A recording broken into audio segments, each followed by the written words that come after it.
Kaushik EPF లో ఏదో కొత్త అప్డేట్ వచ్చిందంట. ఇక నుండి పిఎఫ్ అమౌంట్ ని ఎప్పుడు పడితే అప్పుడు డైరెక్ట్ గా ఏటీఎం కెళ్ళి విత్డ్రా చేసుకోవచ్చంట కదా, నిజమేనా?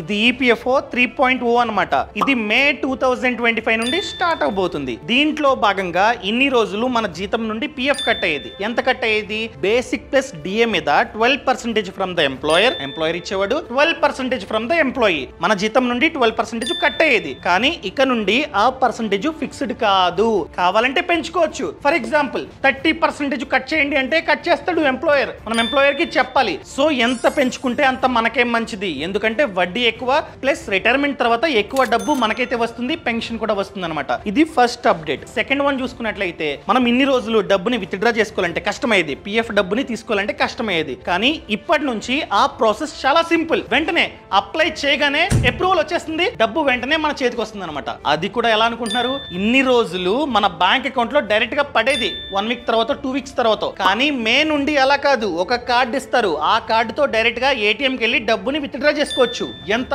మన కాంట్రిబ్యూషన్ లో 50%, ఎంతైతే ఆల్రెడీ డబ్బు ఉందో దాంట్లో 50% మనమైతే విత్డ్రా చేసుకోవచ్చు. దానికంటే ముందు మనం అప్లై చేసుకోవాలి. టర్మ్స్ అండ్ కండిషన్స్ అన్ని ఉంటాయి. అంతా ఓకే అయితే మాత్రమే ఇన్స్టెంట్ గా అప్రూవల్ వస్తుంది, డైరెక్ట్ గా ఏటీఎం కి వెళ్ళి మనమైతే డబ్బుని విత్డ్రా చేసుకోవచ్చు అనమాట. అర్థమైంది? Thank you Kaushik. ఈ సమాచారాన్ని జాబ్ చేస్తున్న ప్రతి ఒక్కరికి షేర్ చేయడం అస్సలు మర్చిపోకండి.